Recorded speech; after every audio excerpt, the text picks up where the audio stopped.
ओम शांति। 2 नवंबर 2023 के ईश्वरीय महावाक्य। पहले सुनते हैं मुरली के मुख्य पॉइंट्स। बाबा ने कहा, मुरली सुनते समय भी बाप की याद में बैठना है, लेकिन माया बहुतों को याद करने नहीं देती, क्योंकि देह अभिमान बहुत है। मित्र संबंधी खान पान आदि याद आता रहता, लाचारी से बैठे रहते हैं। अपनी स्व उन्नति का ख्याल करना है। रोज अपना चार्ट लिखो कि हमने कितना समय बाप को याद किया। यह एक हॉबी बन जाए। अभी अविनाशी सर्जन एवर निरोगी बनाने के लिए तुम्हें दवाई देते हैं कि मुझे याद करो तो तुम्हारे विकर्म विनाश होंगे और हेल्थ भी अच्छी मिलेगी। बाप का फरमान है, एक तो मुझ बाप को याद करो और दूसरा नॉलेज को धारण करो। जो यह पुरुषार्थ करते, श्रीमत पर चलते, उतना वह फरमान बरदार ठहरे। फरमान बरदार बच्चे ही उच्च पद पाते हैं। रहम दिल बन सबको रास्ता बताना है, कल्याण करना है। मित्र संबंधियों आदि को सच्ची रूहानी यात्रा पर ले जाने की युक्ति रचनी है। एक बूंद अर्थात मन मना भव मध्याजी भव। यह बूंद मिलने से तुम विषय सागर से क्षीर सागर में चले जाते हो। लास्ट में बाबा ने कहा, माला का दाना बनना है तो पुरुषार्थ बहुत करना है। अगर गिरे तो दुर्गति को पालेंगे, माला से भी जाएंगे और प्रजा में भी बिल्कुल चंडाल जाकर बनेंगे। तुम्हारी माया के साथ बॉक्सिंग है। भले तूफान तो बहुत आएंगे, लेकिन श्रीमत पर चल उनको पार करते रहो। और अब सुनते हैं महावाक्यों को विस्तार से। मुरली का सार। मीठे बच्चे, याद रूपी दवाई से स्वयं को एवर निरोगी बनाओ। याद और स्वदर्शन चक्र फिराने की आदत डालो तो विकर्मा जीत बन जाएंगे। प्रश्न, जिन बच्चों को अपनी उन्नति का सदा ख्याल रहता है, उनकी निशानी क्या होगी? उत्तर, उनकी हर एक्ट सदा श्रीमत के आधार पर होगी। बाप की श्रीमत है, बच्चे देह अभिमान में ना आओ, याद की यात्रा का चार्ट रखो, अपने हिसाब किताब का पोता मेल रखो। चेक करो कितना समय हम बाबा की याद में रहे, कितना समय किसको समझाया। गीत, तू प्यार का सागर है। ओम शांति। जब यहाँ बैठते हो तो बाप की याद में बैठना है। माया बहुतों को याद करने नहीं देती, क्योंकि देह अभिमानी है। कोई को मित्र संबंधी, कोई को खान पान आदि याद आता रहता है। यहाँ जब आते हैं तो बाप का आह्वान करना चाहिए। जैसे लक्ष्मी की पूजा होती है तो लक्ष्मी का आह्वान करते हैं। लक्ष्मी कोई आती नहीं है, यह सिर्फ कहा जाता है। तो तुम भी बाप को याद करो अथवा आह्वान करो, बात एक ही है। याद से ही विकर्म विनाश होंगे। धारणा नहीं होती है, क्योंकि विकर्म बहुत किए हुए हैं, जिस कारण बाप को भी याद नहीं कर सकते हैं। जितना बाप को याद करेंगे उतना विकर्मा जीत बनेंगे, हेल्थ मिलेगी। है बहुत सहज, परंतु माया अथवा पास्ट के विकर्म रुकावट डालते हैं। बाप कहते हैं, तुमने आधा कल्प अयथार्थ याद किया है। अभी तो प्रैक्टिकल में आह्वान करते हो, क्योंकि जानते हो आने वाला है, मुरली सुनाने वाला है। परंतु यह याद की आदत पड़ जानी चाहिए।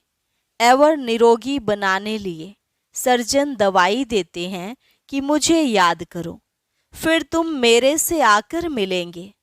मुझे याद करने से ही वर्षा पाएंगे। बाप और स्वीट होम को याद करना है। जहाँ जाना है वह बुद्धि में रखना है।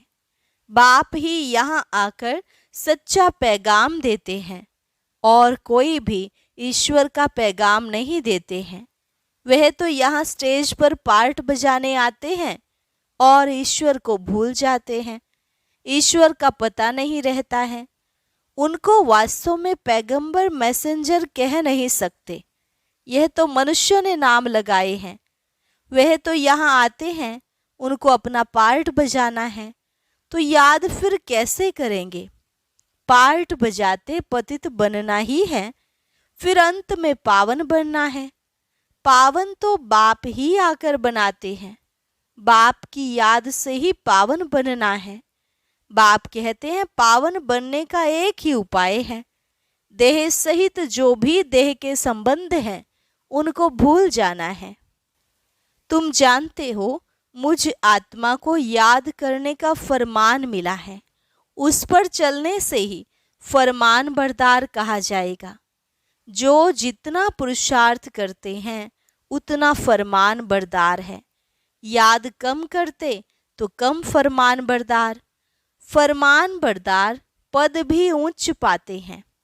बाप का फरमान है, एक तो मुझ बाप को याद करो, दूसरा नॉलेज को धारण करो। याद नहीं करते तो सजाएं बहुत खानी पड़ती। स्वदर्शन चक्र फिराते रहेंगे तो बहुत धन मिलेगा। भगवानुवाच, मुझे याद करो और स्वदर्शन चक्र फिराओ, अर्थात ड्रामा के आदि मध्य अंत को जानो।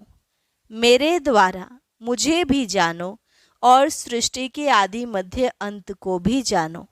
दो बातें मुख्य हैं, इस पर अटेंशन देना है। श्रीमत पर पूरा अटेंशन देंगे तो ऊंच पद पाएंगे। रहम दिल बनना है, सबको रास्ता बताना है, कल्याण करना है। मित्र संबंधियों आदि को सच्ची यात्रा पर ले जाने की युक्ति रचनी है। वह है जिस्मानी यात्राएं, यह है रूहानी यात्रा। यह स्पिरिचुअल नॉलेज कोई के पास नहीं है। वह है सब शास्त्रों की फिलॉसफी, यह है स्पिरिचुअल रूहानी नॉलेज। सुप्रीम रूह यह नॉलेज देते ही हैं रूहों को समझाकर वापस ले जाने के लिए। कई बच्चे यहाँ आकर बैठते हैं तो कोई लाचारी बैठते हैं। अपनी स्व उन्नति का कुछ भी ख्याल नहीं है। देह अभिमान बहुत है। देही अभिमानी हो तो रहम दिल बने, श्रीमत पर चले, फरमान बरदार नहीं है। बाप कहते हैं अपना चार्ट रखो, कितना समय याद करते हैं, किस किस समय याद करते हैं। आगे चार्ट रखते थे। अच्छा, बाबा को ना भेजो, अपने पास तो चार्ट रखो। अपनी शक्ल देखनी है, हम लक्ष्मी को वरने लायक बने हैं। व्यापारी लोग अपने पास पोतामेल रखते हैं। कोई कोई मनुष्य अपनी सारे दिन की दिनचर्या लिखते हैं। एक हॉबी रहती है लिखने की। यह हिसाब किताब रखना तो बहुत अच्छी बात है कि कितना समय हम बाबा की याद में रहे, कितना समय किसको समझाया। ऐसा चार्ट रखे तो बहुत उन्नति हो जाए। बाप राय देते हैं ऐसे ऐसे करो। बच्चों को अपनी उन्नति करनी है। माला का दाना जो बनते हैं उनको पुरुषार्थ बहुत करना है। बाबा ने कहा था ब्राह्मणों की माला अभी नहीं बन सकती, अंत में बनेगी जब रुद्र की माला बनेगी। ब्राह्मणों की माला के दाने बदलते रहते हैं। आज जो 3-4 नंबर में हैं, कल वह लास्ट में चले जाते हैं। कितना फर्क हो जाता। कोई गिरते हैं तो दुर्गति को पा लेते। माला से तो गए, प्रजा में भी बिल्कुल चंडाल जाकर बनते हैं। अगर माला में पिरोना है तो उसके लिए बड़ी मेहनत करनी पड़े। बाबा बहुत अच्छी राय देते हैं, अपनी उन्नति कैसे करो, सबके लिए कहते हैं। भले कोई गूंगा होते भी इशारे से कोई को बाप की याद दिला सकते हैं। बोलने वाले से ऊंचा जा सकते हैं। अंधे लूले कैसे भी हों, तंदुरुस्ती से भी जासी पद पा सकते हैं। सेकंड में इशारा दिया जाता है, सेकंड में जीवन मुक्ति गाई हुई है ना। बाप का बना और वर्षा तो मिल ही जाएगा। फिर उसमें नंबरवार पद जरूर हैं। बच्चा पैदा हुआ, वर्षे का हकदार बन जाता। यहाँ तुम आत्मा तो हो ही मेल्स, तो फादर से वर्षा लेने का हक लेना है। सारा मदार पुरुषार्थ के ऊपर है। फिर कहेंगे कल्प पहले भी ऐसे पुरुषार्थ किया था। माया के साथ बॉक्सिंग है। पांडवों की थी ही माया रावण से लड़ाई। कोई तो पुरुषार्थ कर विश्व के मालिक डबल सिरताज बनते हैं, कोई फिर प्रजा में भी नौकर चाकर बनते हैं। सभी यहाँ पढ़ रहे हैं, राजधानी स्थापन हो रही है। अटेंशन जरूर आगे वाले दोनों तरफ जाएगा। 8 दाने कैसे चल रहे हैं पुरुषार्थ से मालूम पड़ता है।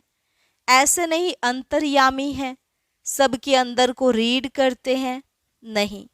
अंतर्यामी माना जाने जाननहार। ऐसे नहीं कि हरेक के दिल की बात बैठकर जानते हैं। जानी जाननहार अर्थात नॉलेजफुल है। सृष्टि के आदि मध्य अंत को जानते हैं। एक एक की दिल को थोड़े ही बैठ रीड करेंगे। मुझे थॉट रीडर समझा है क्या? मैं जानी जाननहार हूँ, अर्थात नॉलेजफुल हूँ। पास्ट प्रेजेंट फ्यूचर को ही सृष्टि का आदि मध्य अंत कहा जाता है। यह चक्र कैसे रिपीट होता है, उसकी रिपीटेशन को जानता हूँ। वह नॉलेज तुम बच्चों को पढ़ाने आता हूँ। हर एक समझ सकते हैं कि कौन कितनी सर्विस करते हैं, क्या पढ़ते हैं। ऐसे नहीं कि बाबा एक एक को बैठ जानते हैं। बाबा सिर्फ यह धंधा थोड़े ही बैठ करेंगे। वह तो जानी जाननहार मनुष्य सृष्टि का बीज रूप नॉलेजफुल है। कहते हैं मनुष्य सृष्टि के आदि मध्य अंत और जो मुख्य एक्टर्स हैं उनको जानता हूँ। बाकी तो अथाह रचना है। यह जानी जाननहार अक्षर तो पुराना है। हम तो जो नॉलेज जानता हूँ वह तुमको पढ़ाता हूँ। बाकी तुम क्या क्या करते हो वह सारा दिन बैठकर देखूंगा क्या? मैं तो सहज राजयोग और ज्ञान सिखलाने आता हूँ। बाप कहेंगे बच्चे तो बहुत हैं, मैं बच्चों के आगे प्रत्यक्ष हुआ हूँ। सारी कारोबार बच्चों से है। जो मेरे बच्चे बनते हैं उनका मैं बाप हूँ। फिर वह सगा है व लगा है सो मैं समझ सकता हूँ। हर एक की पढ़ाई है। श्रीमत पर एक्ट में आना है, कल्याणकारी बनना है। तुम बच्चे जानते हो बृहस्पति को वृक्षपति डे कहा जाता है। वृक्षपति भी ठहरा, शिव भी ठहरा, है तो एक ही। गुरुवार के दिन बच्चों को स्कूल में बिठाते हैं। जैसे सोमनाथ का दिन सोमवार है, शिव बाबा सोमरस पिलाते हैं। यूं नाम तो उनका शिव है, परंतु पढ़ाते हैं इसलिए सोमनाथ कह दिया है। रुद्र भी सोमनाथ को कहा जाता है। रुद्र ज्ञान यज्ञ रचा तो ज्ञान सुनाने वाला हो गया। नाम बहुत रख दिए हैं तो उसकी समझाने दी जाती है। शुरू से यह एक ही यज्ञ चलता है। किसी को भी पता नहीं है कि सारी पुरानी सृष्टि की सामग्री इस यज्ञ में स्वाहा होनी है। जो भी मनुष्य हैं, जो कुछ भी है, तत्वों सहित सब परिवर्तन होना है। यह भी बच्चों को देखना है। देखने वाले बड़े महावीर चाहिए। कुछ हो जाए भूलना नहीं है। मनुष्य तो हाय हाय त्राही त्राही करते रहेंगे। पहले पहले तो समझाना है, थोड़ा ख्याल करो। सतयुग में एक ही भारत था, मनुष्य बहुत थोड़े थे, एक धर्म था। अभी कलयुग अंत तक कितने धर्म हैं, यह कहाँ तक चलेंगे? कलयुग के बाद जरूर सतयुग होगा। अभी सतयुग की स्थापना कौन करेगा? रचता तो बाप ही है। सतयुग की स्थापना और कलयुग का विनाश होता है। यह विनाश सामने खड़ा है। अभी तुम्हें बाप द्वारा पास्ट प्रेजेंट फ्यूचर का नॉलेज मिला है। यह स्वदर्शन चक्र फिराना है। बाप और बाप की रचना को याद करना है। कितनी सहज बात है। गीत तू प्यार का सागर है। चित्रों में ocean of knowledge, ocean of bliss लिखते हैं, उसमें ओशन ऑफ लव अक्षर जरूर आना चाहिए। बाप की महिमा बिल्कुल अलग है। सर्वव्यापी कहने से महिमा को ही खत्म कर देते हैं, तो ओशन ऑफ लव अक्षर जरूर लिखना है। यह बेहद के माँ बाप का प्यार है, जिसके लिए ही गाते हैं, तुम्हारी कृपा से सुख घनेरे, परंतु जानते नहीं हैं। अब बाप कहते हैं, तुम मेरे को जानने से सब कुछ जान जाएंगे। मैं ही सृष्टि के आदि मध्य अंत का ज्ञान समझाऊंगा। एक जन्म की बात नहीं, सारे सृष्टि के पास्ट, प्रेजेंट, फ्यूचर को जानते हैं, तो कितना बुद्धि में आना चाहिए। जो देही अभिमानी नहीं बनते हैं, उन्हें धारणा भी नहीं होती है। सारा कल्प देह अभिमान चला है। सतयुग में भी परमात्मा का ज्ञान नहीं रहता। यहाँ पाठ बजाने आए और परमात्मा का ज्ञान भूल गए। यह तो समझते हैं आत्मा एक शरीर छोड़ दूसरा लेती है, परंतु वहाँ दुख की बात नहीं। यह बाप की महिमा है। ज्ञान का सागर, प्रेम का सागर है। एक बूंद है मन मना भव, मध्याची भव। यह मिलने से हम विषय सागर से क्षीर सागर में चले जाते हैं। कहते हैं ना, स्वर्ग में दूध घी की नदियां बहती हैं। यह सब महिमा है। बाकी नदी कोई दूध घी की थोड़ी ही हो सकती है। बरसात में तो पानी निकलेगा, घी कहाँ से निकलेगा। यह बड़ाई दी हुई है। यह भी तुम जानते हो स्वर्ग किसको कहा जाता है। भल अजमेर में मॉडल है, परंतु समझते कुछ भी नहीं। तुम कोई को भी समझाओ तो झट समझ जाएंगे। जैसे बाप को आदि मध्य अंत का ज्ञान है, वैसे तुम बच्चों की बुद्धि में भी फिरना चाहिए। बाप का परिचय देना है, एक्यूरेट महिमा सुनानी है। उनकी महिमा अपरंपार है। सब एक समान नहीं हो सकते। हर एक को अपना अपना पार्ट मिला हुआ है। आगे चल देखेंगे। दिव्य दृष्टि में जो बाबा ने दिखाया है, वह फिर प्रैक्टिकल होना है। स्थापना और विनाश का साक्षात्कार कराते हैं। अर्जुन को भी दिव्य दृष्टि से साक्षात्कार कराया था, फिर प्रैक्टिकल में देखा। तुम भी इन आँखों से विनाश देखेंगे।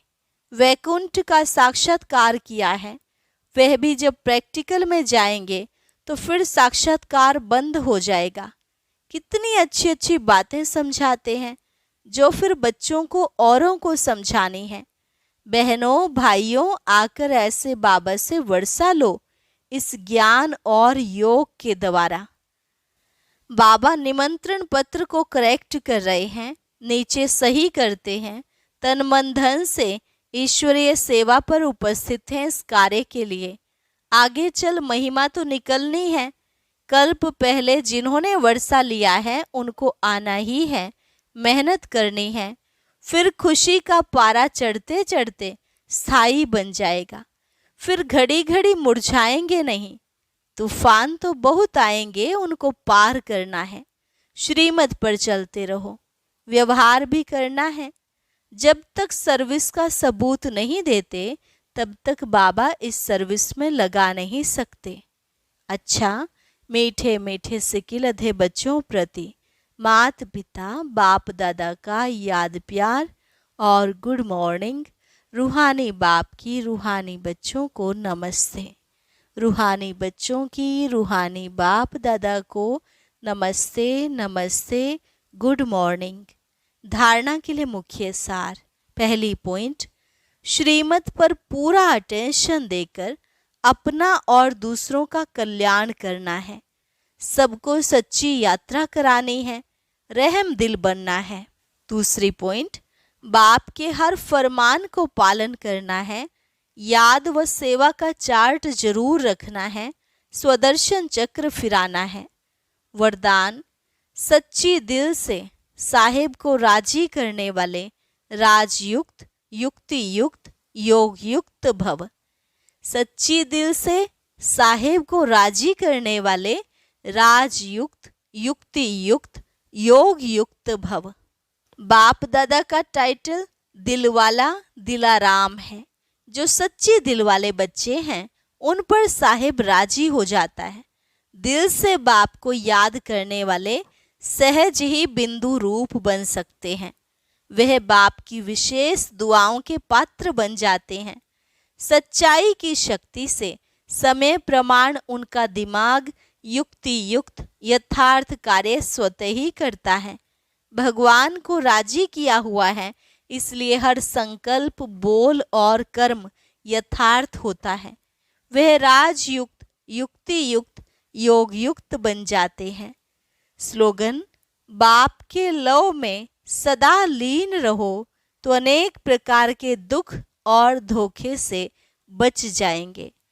बाप के लव में सदा लीन रहो तो अनेक प्रकार के दुख और धोखे से बच जाएंगे। अच्छा, और अब सुनते हैं आज का अव्यक्त ज्ञान मोती। ये एक बहुत संस्कारितापूर्ण वीडियो है, जरूर देखें, कोई भी मिस ना करे।